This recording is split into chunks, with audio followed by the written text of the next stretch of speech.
Hi guys, my name is Tammy and I'm a doctor of physical therapy.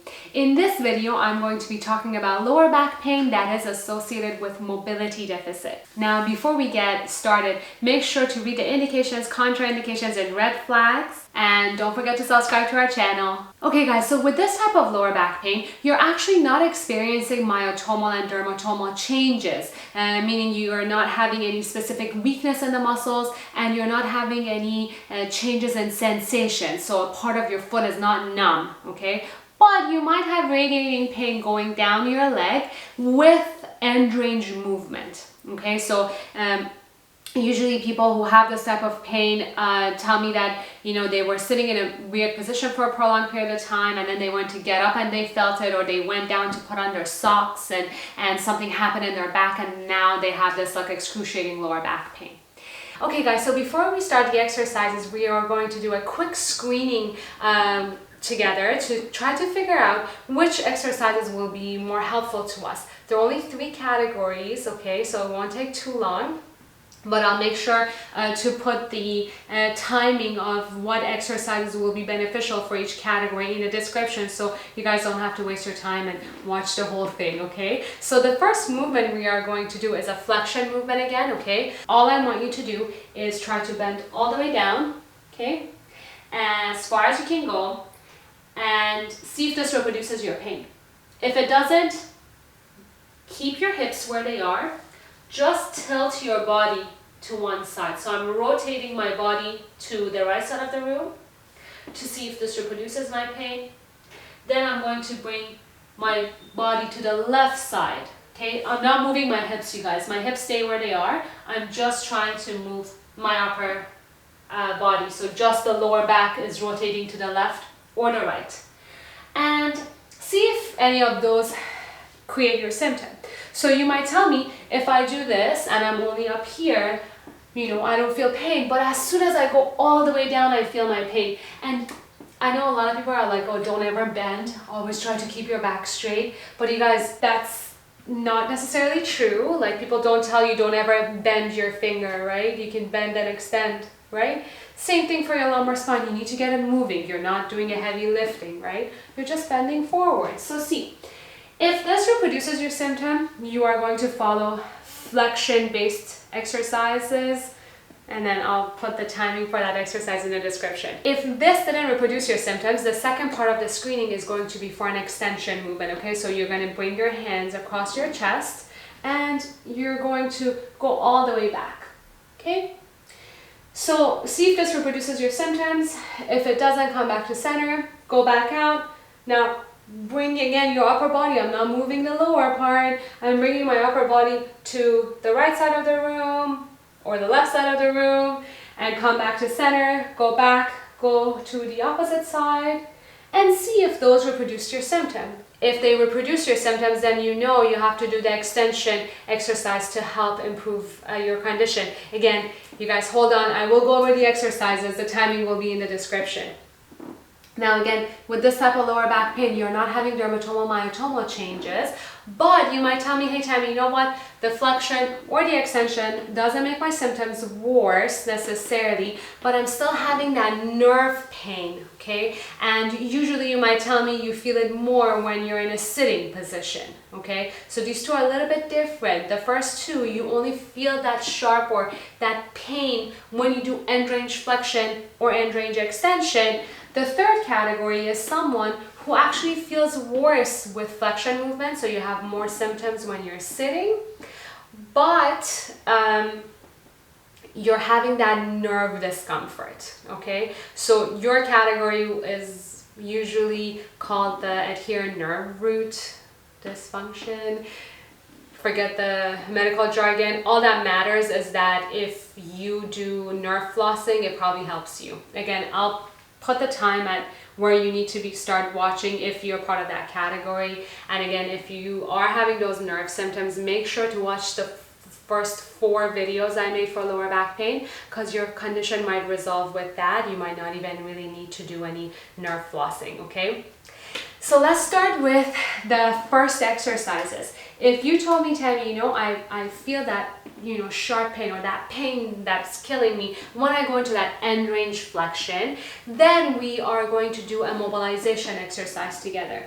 You're going to stand up tall, take both of your hands, make a fist, put it right either in the middle, okay, or on either side, depending on if you had pain when you went down to one side or the other, okay? So I'll give you an example. Let's start with the most simple. Let's say you only have your pain when you bend all the way down, okay? You're not rotating. I'm going to take your hands, put it right on the lowest part of your spine. Then as you bend forward with your hands, you're going to try to facilitate that movement. So push your lower back, push your lumbar spine into flexion. So I'm providing a downward pressure on that spine, okay? And then I go down, I come back up, and then now with your hand you can come up a little bit higher. So I come down and up, and I can move my hand around. I can even try to go on the left side and provide that pressure. And all you're really doing, you guys, is you're trying to improve that restriction that's in the muscles and the joints and the ligaments where you have your pain, okay? We're just trying to break it up, so it's okay. You can create a little bit of pressure. I would repeat this about 10 times as long as it's not making your symptoms worse, right? Again, make sure you ask your healthcare professional if this is going to be helpful for you. Now that we're done with this movement, I want you to, again, look in the description. I will tell you what to jump to, but you need to do other exercises to try to maintain the benefits you got from this first movement, okay? Now we are going to move into our second category, which is if you had pain with that extension movement, which is either going all the way back or back to one side or the other. Okay guys, so what I want you to do in this position is you're sitting, you're going to take both hands, you're going to put in the small of your back, and as you arch your back forward, so I'm bringing my pelvis forward, my lumbar spine forward, and I'm trying to arch my back to bring my lower back into extension. With my hands, I'm pushing in and up. So I'm pushing in and up, then down, in and up, and I can move my hand up and down my spine, right? To feel where you have that restriction, and wherever that restriction is, you just repeat that movement in that one part. You can also do it going on the right side or the left side of your lower back. Whatever feels better, that's what I want you to do. Try to do 10 of them and see how it feels. Feels better, keep doing them until that restriction is gone, okay? For the last condition we're going to talk about is adherent nerve root condition, which means that for whatever reason, our sciatic nerve, most likely, is angry with us, okay? So it's super inflamed and it's bugging us, and we've done everything else, and that nagging nerve pain is not gone. Now, I need you guys to understand, nerve pain is different than dermatomal changes, right? Dermatomal changes means that really your whole foot is numb, right? And nerve pain is not so much that like you've lost sensation to a part of your body. It just means that you're feeling like tingly sensation where that nerve is traveling, and you feel it more with certain movements, okay? So let's try something together, okay? I want you all to sit down in a slouched position. Then I want you to bring one foot forward, and then I want you to look up. Now see if this reproduces your symptom. This is called a slump test. A lot of therapists might try this on you. And if you feel that nerve pain you were feeling before, it means your sciatic nerve is involved, right? And it can be a gazillion different reasons why your sciatic nerve was involved, but definitely trying to do a nerve flossing might help reduce your symptoms. Now, if you try this and your symptoms get worse, please don't do it, and make sure you ask your therapist if this is a good fit for you or not. But we are going to try to do them together today, okay? Okay guys, so I'm going to show you how to do the stretch on this chair because it's a little bit higher, so my feet can go right through as I'm doing this. So first I'm going to show you the movement for the feet, and then I'll show you what I want you to do with your upper body, okay? So you're sitting comfortably, and all I want you to do is bring your feet forward, point your toes up, and bring your feet backwards. Okay, so forwards. If you have a chair that's even higher than this, it's better. Okay. Now we're gonna add the upper body aspect. So remember when we did the test, this movement made your symptom worse, right? So we are going to keep the head down, not to aggravate your symptoms. Then both feet are up and your head is down and you're slouched. As you bring your feet down, you're gonna look up. As you bring it forward, you're gonna look down. Up, bring your feet in, right? Does that make sense? So if you think about where your nerve is sitting, from your lower back going all the way down to your feet, we're just stretching it. Now if you do exactly opposite of this, if you do this, you're gonna aggravate your symptoms maybe, okay? So we're gonna start with pain-free range of motion movements until the nerve calms down. And again, this condition is usually seen once something has happened that has caused that sciatic nerve to be irritated. For example, if you had lower back pain that felt better with extension exercises, again we did those at the beginning in the other videos, you might still have that nerve pain. So if you add these stretches to your movements, again, you will have great results with them. Okay guys, now regardless of which one of the three categories you fell into, if you felt better with flexion mobilization, extension mobilization, or you had an adherent nerve root issue, what we need to do is to make sure that these symptoms don't ever come back again. Okay, because you don't want this to be a revolving door where you have pain, you do certain exercises, you're good for a month, and then you know, oh, I woke up, I wanted to put on my sock and it happened again, right? So we need to change those movement patterns, and in order to do that, we need to again stretch those tight muscles, strengthen the weak muscles, and to make sure that we keep movement in our joints, okay? Now in this video, I'm going to go over some of the simple exercises you can incorporate into your daily routine, but I will leave links in the description for you guys. I highly recommend that you follow the lower back stretches, lower back strengthening, range of motion exercises, okay, you guys? You really need to incorporate them. What I teach you here won't be enough. But regardless, I'm going to go over them. The first thing I'm going to teach you is a movement that is especially great if you've already resolved the issue you had with restriction and flexion or extension, okay? So the first two categories that we just did, especially if you saw a therapist and they actually adjusted you, you need to try to incorporate this movement into your everyday routine, especially if you do it right after you either got an adjustment or you did the mobilization yourself, okay? So what I want you to do is, before we get into the pose, we're just going to practice two poses individually and then we connect them. The first one is a child's pose. So what I want you to do is you can have your feet together, knees are hip width apart, and then you take your body all the way down. Okay, so our goal here is to create that arch movement in our lower back, so you can actually keep your knees close together too if you want. So I'm going to go all the way down, so I'm curving my back.